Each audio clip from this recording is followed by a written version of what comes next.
right, well, welcome everyone. This is our October virtual session for faculty and staff. And this month we have Leanne Tarikny with us. She is one of our grad assistants in our office who we don't even think of as a grad assistant because she has so much expertise and knowledge around this particular topic.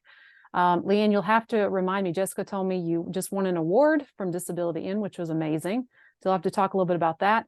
But she's here today to talk with us about how we can specifically support students with disabilities within their career development.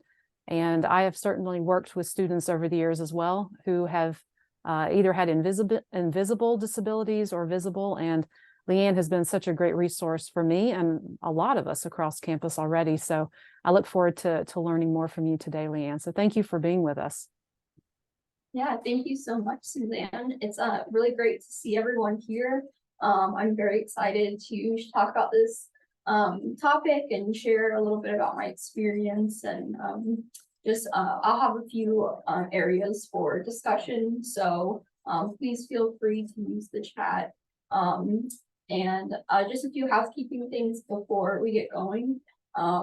If you do have a question at some point, please feel free to put it in the chat, and I have it pulled up so we can just talk about it right then. I also have areas throughout the presentation for questions as well.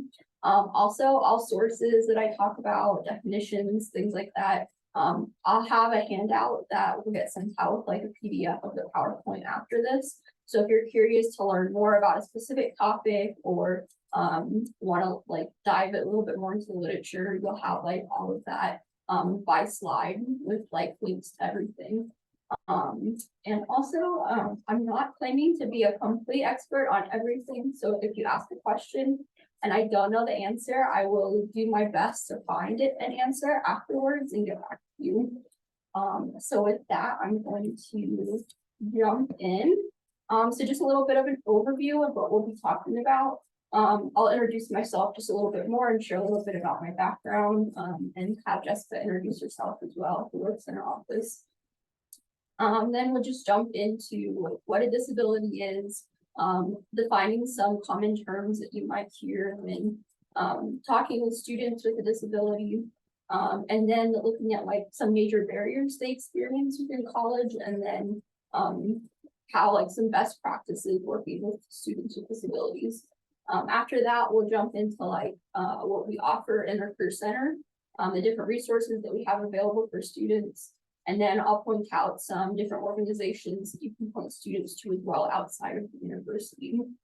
So with that, Jessica, if you want to pop off the mute and introduce yourself and share a little bit about what you do in our office. Sure. Thanks, Leanne. My name is Jessica Kim. I work with Leanne and Suzanne at the University Career Center. I am an industry specialist that is on the employer engagement team. And I work with the DEIB initiatives in our office. I also meet with employers that want to hire or work, hire or recruit diverse candidates. And I also work with employers in the healthcare science and research industry. And I am very fortunate to have Leanne as my graduate assistant to assist me with the DEIB. And also she coordinates all of the disability programs outreach for the office. And she does that all on her own with very little supervision on my end. But she is an amazing resource and a very great advocate for anything disability outreach awareness. So please reach out to her or me if you have any questions about the diversity here at the Career Center. Thank you for sharing that, Jessica. And so I'll share just a little bit more about myself before we jump into the topic. Before my work here, I worked with a few different nonprofits, working with community members who have disabilities in various capacities. I did that for 2 or 3 years. As Suzanne said, I am a graduate assistant, so I'm here in my second year in the Master's in Psychology program. I am focusing on community psychology. My thesis is focused on career services for students with disabilities.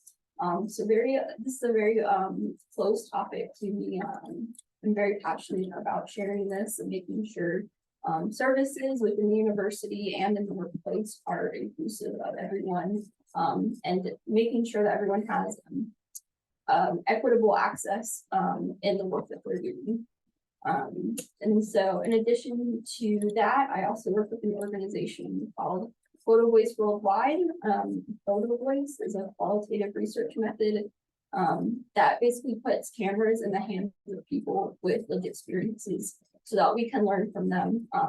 The participants are really co-researchers.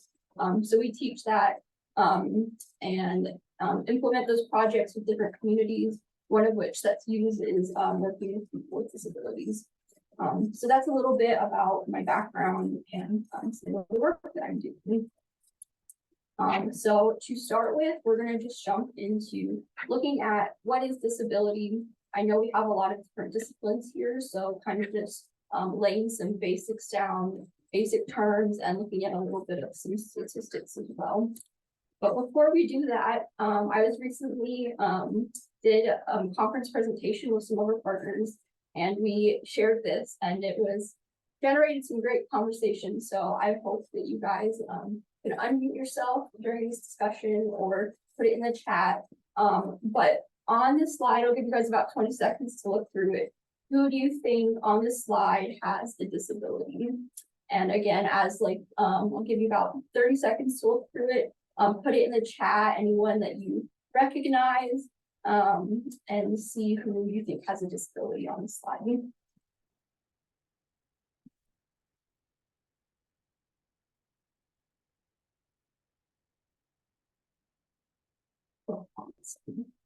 So I'm seeing some really great answers in the chat already.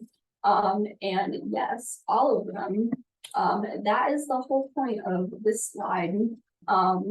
So we have athletes, CEOs, scientists, astronauts, all on here, and they all have a disability. So really just understanding that just because you have a disability doesn't diminish what you're able to accomplish.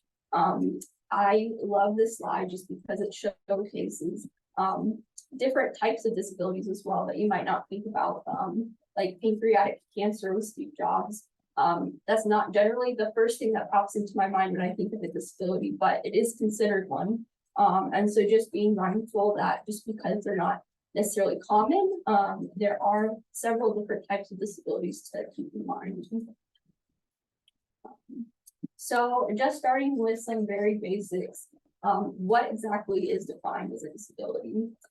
So the ADA, or the American Disabilities Act, defines a disability as a person who has a physical or mental impairment with substantial limits to one or more major life activities.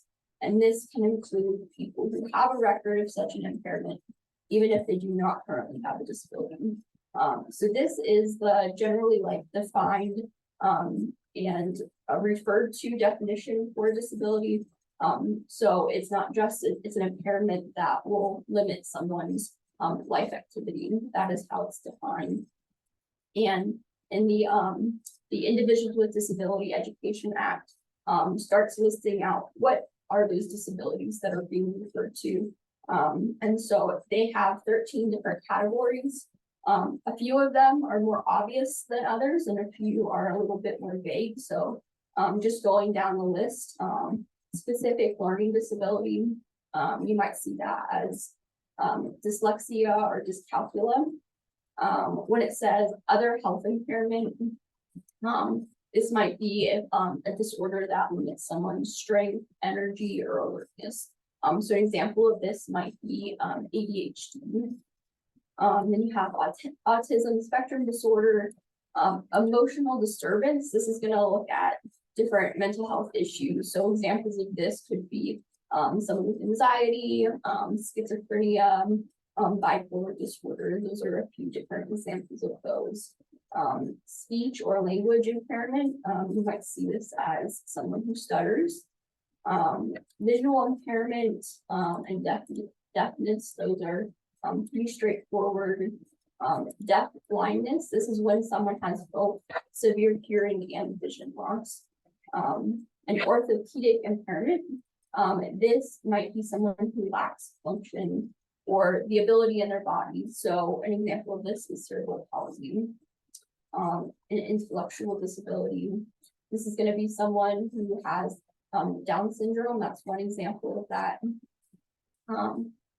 Traumatic brain injury. This is going to be some sort of injury, brain injury caused by an accident. And this can look like in a lot of different instances, depends on the individual. And then oftentimes disabilities, there might be multiple or more than one. So this is just kind of an overview, since I do know that everyone's coming from different backgrounds, just like a very basic layout of what a disability is.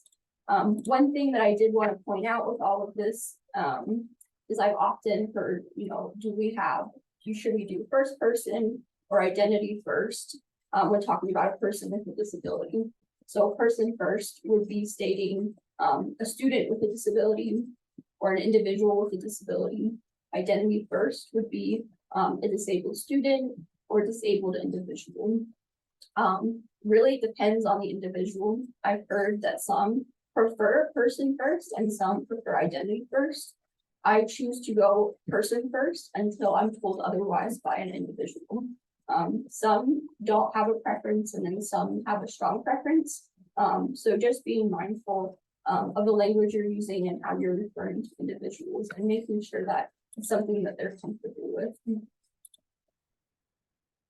Looking at the statistics, 1 in 4 people in the United States, according to CDC, have a disability.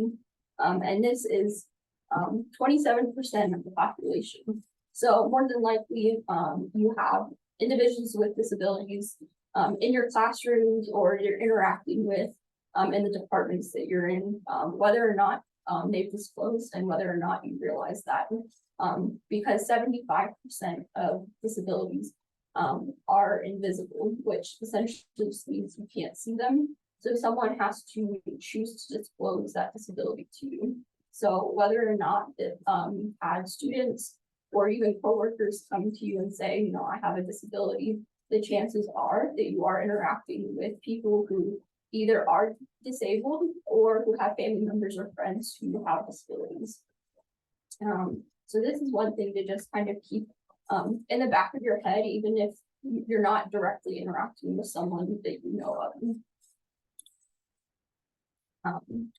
So just going through some terms that you might hear when referring or talking to someone who has a disability. There's the difference between visible and invisible disabilities.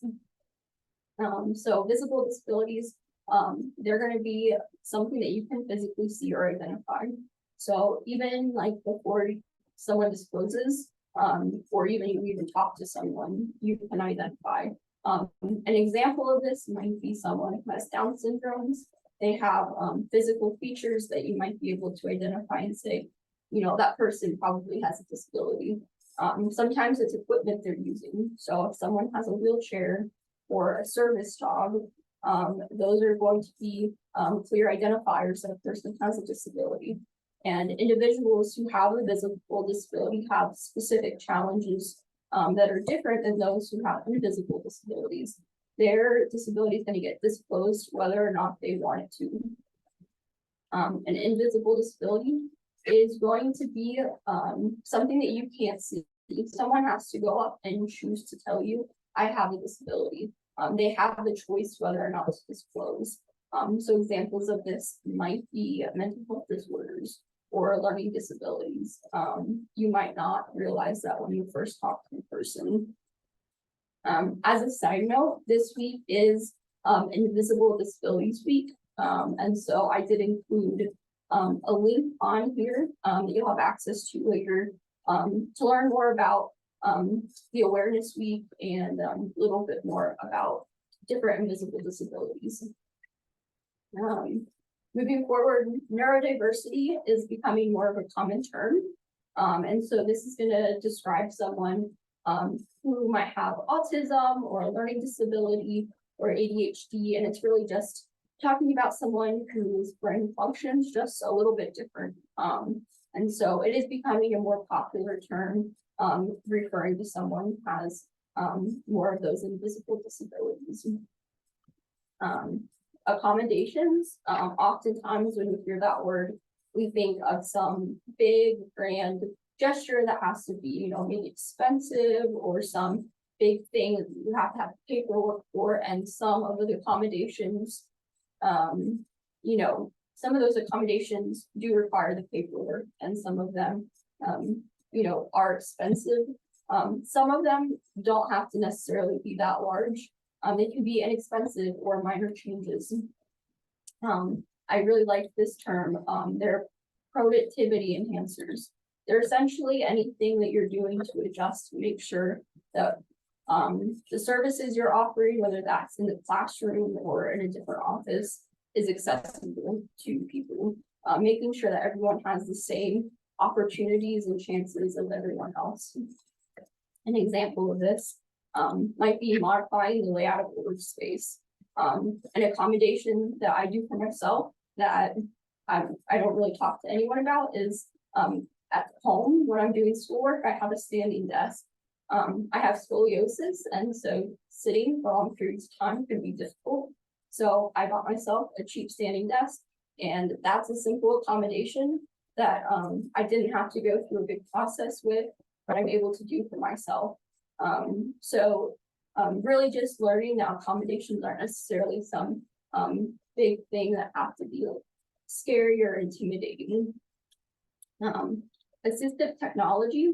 So this can be any type of equipment, software program, or system in place that's used to increase, maintain, or improve the functional capabilities of a person with a disability.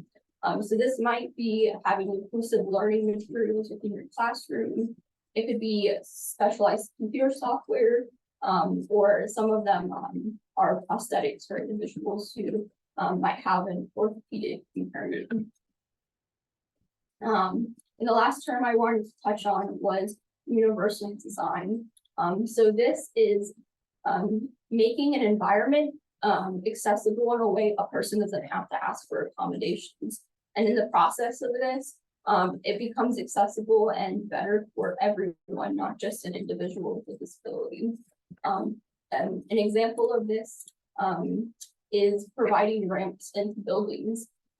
Those are designed to make sure people in a wheelchair can get into a building, but in the process of making those, it made it helpful for everyone. If you're rolling something into a building, or you have a stroller, you're a parent with a child, you're able to get into buildings easier.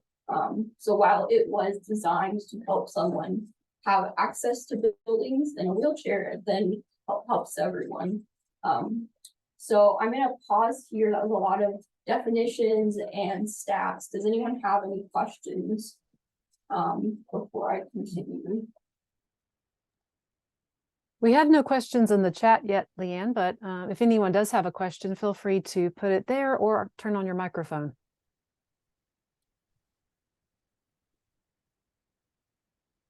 If not, then we can go ahead and continue.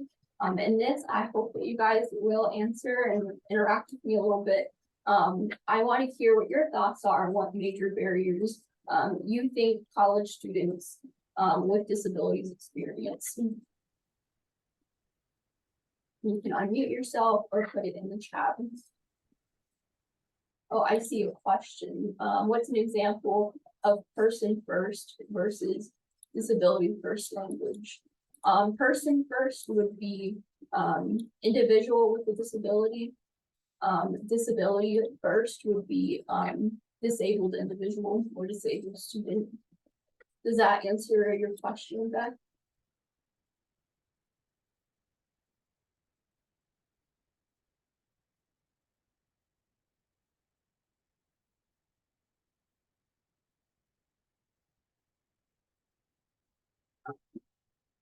Let's see, implicit bias from others, stereotyping as barriers. Yes, definitely. Struggling to feel normal in comparison to peers, definitely, those are some big ones. Strict time on assignments. They come to campus and don't have the necessary equipment needed to assist them in their disability. Yeah, these are all definite barriers that people experience. For time's sake, I'm gonna go ahead and move forward, but thank you guys for sharing some of your thoughts. So some big major barriers, as a lot of you said, the first is, well, it's the same things that everyone struggles with. The balance between school, friends and family, deciding their career path, and if they're working as well. That's something that we've all experienced. It's a struggle that everyone has. And they're experiencing that they also have additional barriers that their non-disabled peers have. So as mentioned, stigma and the attitude of others, that's a big one. So fear of stereotyping if they choose to disclose. This is especially true for students who have an invisible disability. They are then choosing to disclose. And if they come to you and tell you they have a disability, that is a decision they're making and hoping to be received with love and compassion and grace. Sometimes students have had past experiences where they disclosed and it was not a great situation, and so they might have hesitation about choosing to disclose moving forward. Change in the disclosure process. So this is especially true for the first year students just transitioning out of high school. In high school and middle and elementary school students, the school's responsibility falls on providing the student with accommodations. The parents are usually there helping, or the caregivers there to help provide those accommodations. In college, it flips, and so the student has to go first and seek help rather than the school doing that. So that flip in disclosure process and accommodation seeking can be kind of a barrier for students. And with that flip, the responsibility now falls on them. So that can be a barrier in itself if students aren't used to doing that. For seeking official accommodations through the university, they might have to have like an official diagnosis, having the correct paperwork. That itself can be a barrier. Some students get diagnosed for the first time in college, and it can take months to get in to see a psychologist to get officially diagnosed. And so that gap in time can be a barrier. Knowing what type of accommodations to have, that can be a barrier as well. Thinking about that self-advocacy piece, again, everyone comes from a different viewpoint, a different experience, depends on when they got diagnosed, how comfortable they are sharing that they do have a disability, and those conversations can be very difficult for students. Physical barriers, this might seem a little bit more obvious than the others, but if the layout of the room is not helpful for someone who might be blind or in a wheelchair, those can be some physical barriers, not having the proper equipment to get to the building itself. Also, if a student is on medication and they have to change that, this can pose a barrier if they're having fogginess or tired or side effects from those medications. So these are some of the more common barriers. And like I said at the beginning, this all comes from articles that I've read. And so you'll have access to all of those, and they go into more depth about some of those.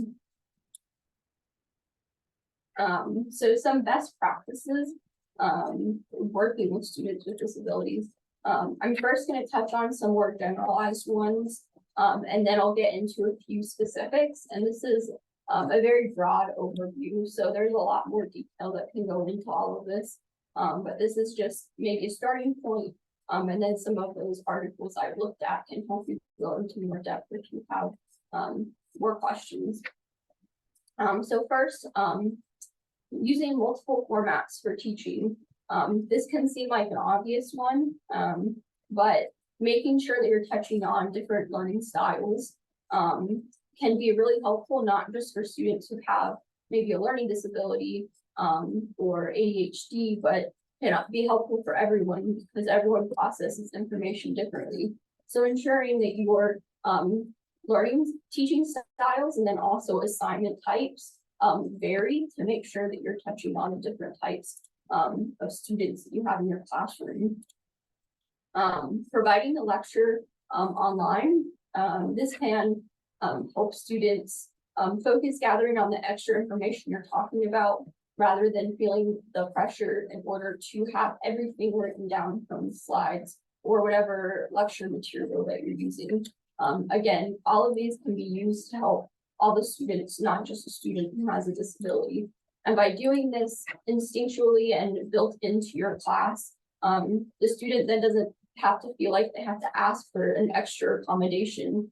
So they don't have to feel like they have to have those conversations or the paperwork because it's already built into the classroom. Being clear and consistent with your instructions and teaching style. So if you have different types of teaching styles, being straightforward with students at the very beginning can help so students have clear expectations of the semester. Students who maybe have social anxiety, knowing ahead of time they're gonna have to participate in class discussions can be helpful in preparing themselves properly for that. Allow time for processing and questions throughout the lecture. As you're teaching or giving different lecture notes, providing space and time for students to ask questions. This can help students in the process of understanding what you're talking about and teaching. During longer classes, allowing time for breaks or giving permission to get up and stretch during lecture. This might be something that seems obvious, but again, giving students that space to say, like, I need to get up and move. For those who maybe have difficult focusing, this can be really helpful in breaking that up. Be clear about your willingness to provide accommodations.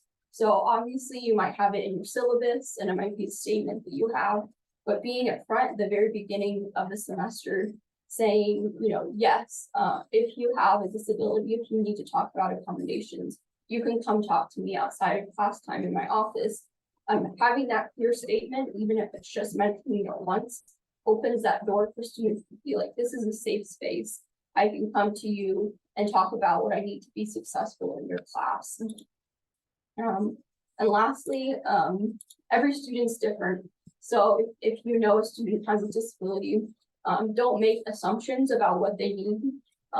Ask them and let them tell you, because oftentimes, especially, you know, college age, if they have had a disability, they know what works for them. And if they don't, then they can communicate that clearly.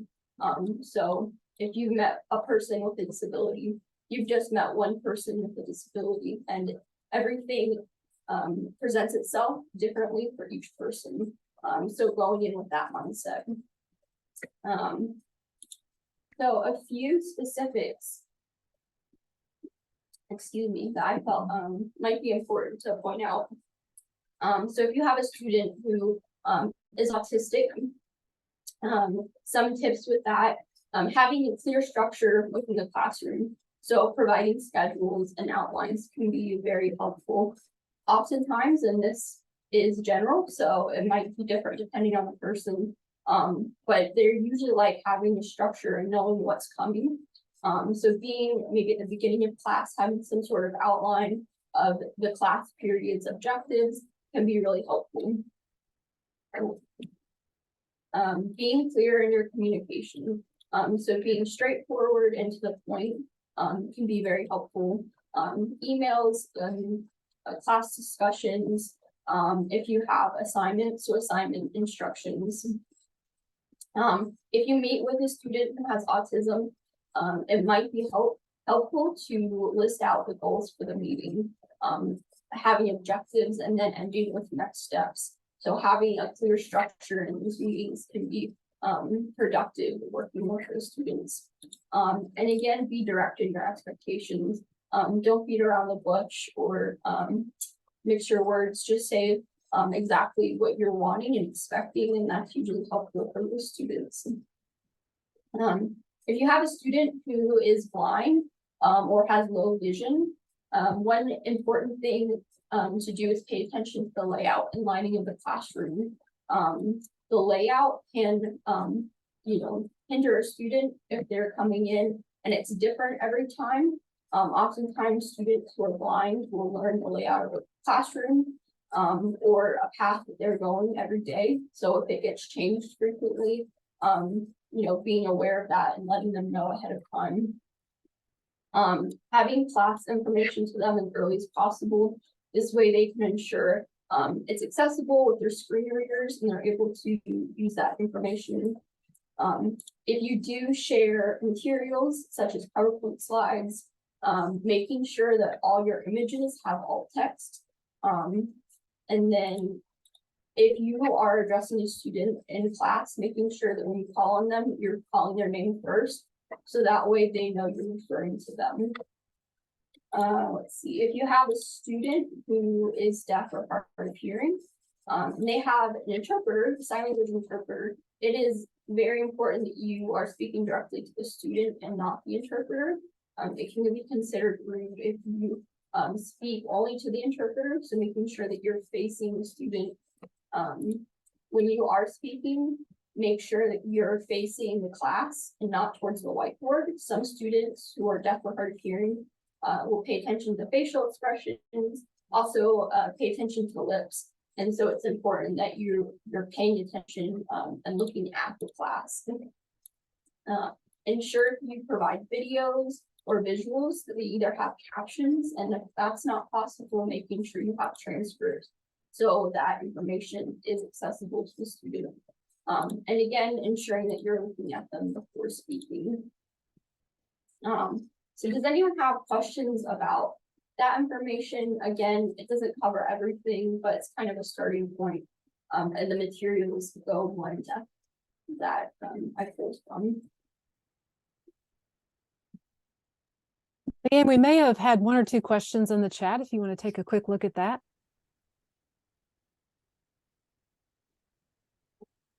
You mentioned accommodations. How are university accommodations different or similar to 504 IEP plans from primary to high school?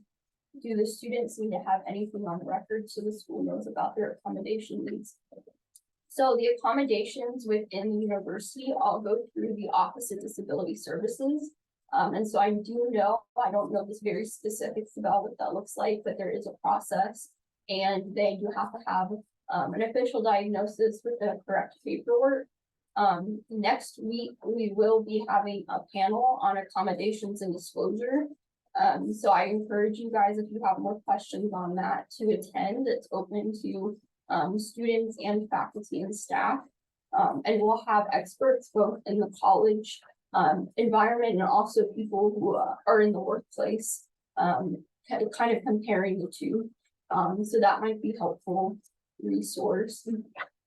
And then let's see, I suspect without having any hard data that creative art students are often dyslexic. Strategies for communicating in situations for which there's little time for preparation would be good. So Rob, are you asking for strategies or is that more of a comment? Yeah, Rob here. Yeah, I suppose I am. I guess I'm thinking about interview situations after studies, trying to get jobs, and how that interview situation might be an especially pressured one for someone where, the words are just not forming in the way that they might hope in that situation. Yeah, definitely. So And I'm gonna share this in just a little bit, but there are some resources and organizations that work with job seekers who are, have a disability, and they're job coaches essentially, and they help coach students through the interview process. And then all the jobs that they're sharing, the recruiters have gone through specific training to work with students with disabilities or job seekers with disabilities. And so they're actually giving interview accommodations and helping coach through some of those nerves and communication struggles that they might be experiencing. Does that answer your question, Rob? Yeah, that sounds great. Awesome. And Where- Leanne will be sharing some of these resources with me afterwards, and I'll make sure you all have links to that. Where can students go to get a diagnosis if they didn't get diagnosed, and does the university offer that service? So it does depend on the diagnosis itself. And I don't believe our university offers that service. I have not heard of it. That's not to say it doesn't exist. And it does vary. I can do some research and see if I can provide a few different offices in the area that could be helpful for sharing with students. Any more questions before we jump into our services? Awesome. So next, I'll share what we do within our office, and then provide some different organizations that we work with outside of the university. So first, I just kind of wanted to give like a little bit of an overview. So if you go to our Career Center website, it's career.charlotte.edu. And under the Students and Alumni tab, we have an Identity at Work page. So this is going to work with different populations, not just students with disabilities. And they have organizations and associations that students can utilize. And so these links will all be in the slides as well.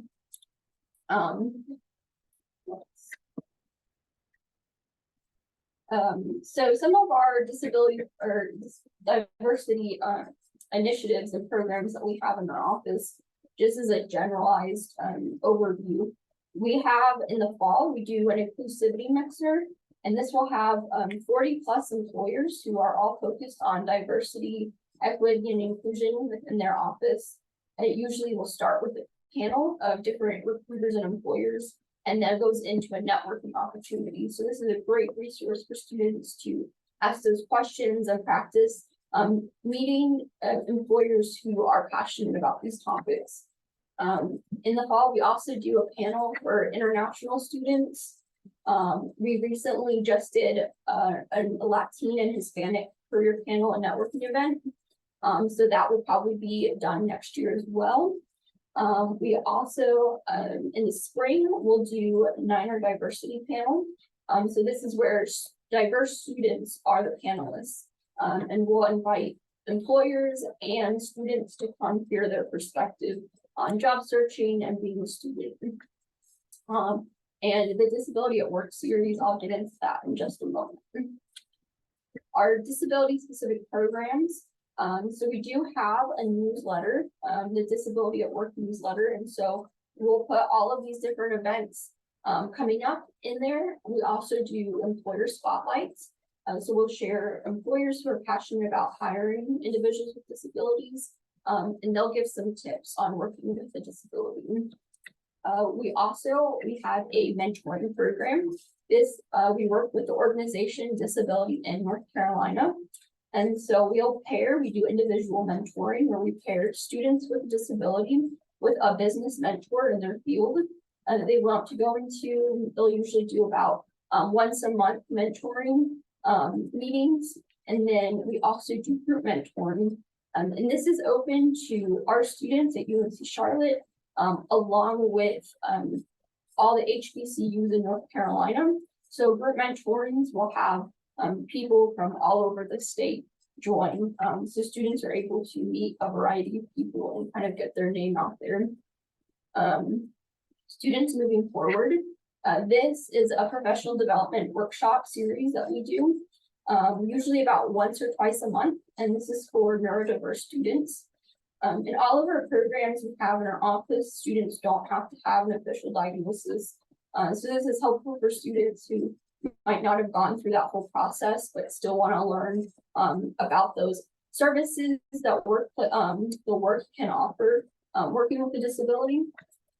Some initiatives that we do for every October. So it's currently National Disability Employment Awareness Month. So we'll do a series on that with different employers sharing about their experiences with them where they're working. And then we do a similar series in the spring, and that's the Disability at Work series. So for ending this month, we've had a month-long series of events. We have one actually this afternoon at 3:30, and that will be hearing from people working at a job board called Ability Links. And so they'll be talking about their services and job searching with a disability. And then next week, as I mentioned earlier, we'll have a panel on accommodations and disclosure and what that looks like as a student transitions from seeking accommodations at college, and then how that transitions into the workplace. We also, as a small plug, have an art contest going on, and all faculty and staff are welcome to submit. You would submit any type of art on what access and equity looks like. So that's open until next week. Just a little throw out there. So those are our resources and programs that we have here in our office. And again, you're getting access to this, so you'll have all of these links. But this list are just job boards that are seeking individuals with disabilities in their workplace. I'll point out in just a minute a few that I found very helpful that work with our office. But all of these have employers who are actively seeking individuals with disabilities and their work. And this list, again, I'll point out just a few are organizations, resources, and tools that talk about working with a disability and are great tools to share with your students that you're working with. So I'm going to just pull up a few of those resources so that you can kind of see. So Mentra is one that I think is a very great tool. Are you able to see this screen change? Yes. Okay. So they are a job board. So students are able to make free accounts, and all the employers have been vetted through. In addition, they have a lot of great publications on, working as a neurodivergent job seeker. If any of you are on LinkedIn, they have a very strong presence there. They do educational series that are kind of fun to look at and also super helpful in providing tips and tools for students. So you can see kind of a variety here. Another resource, Ability Links, and this is the one that we'll be talking about at our later event at 3:30. So they have featured employers. So once a student or a job seeker puts in their account and makes an account, someone from their company will reach out to them and work as like a job coach. And so they'll kind of help them with the application process, working through some of their nerves that they might have, and any questions that they have as well. JAN, so this is the job accommodation network, and this I find very helpful. They have, if you have a student who comes to you and tells you that they have a disability that you aren't familiar with, they have lists of different disabilities that they go into detail about, and then you can look by limitation, and then you can look at different types of accommodations, and it gives examples, case scenarios. This website is very helpful, and I would highly recommend sharing this with students. Lastly, I was going to mention Disability in North Carolina. They are our partners with the Community Mentoring Program. And they have a lot of great resources for employers. And so they have a toolkit that essentially you can look at different resources on different types of disabilities, and what that looks like. And they also have Jobsability, which is another job board that students can use. So those are just a few resources of all of them that I thought I would share. And now I'm just going to kind of open it up if anyone has questions. You're welcome to unmute yourself or put it in the chat.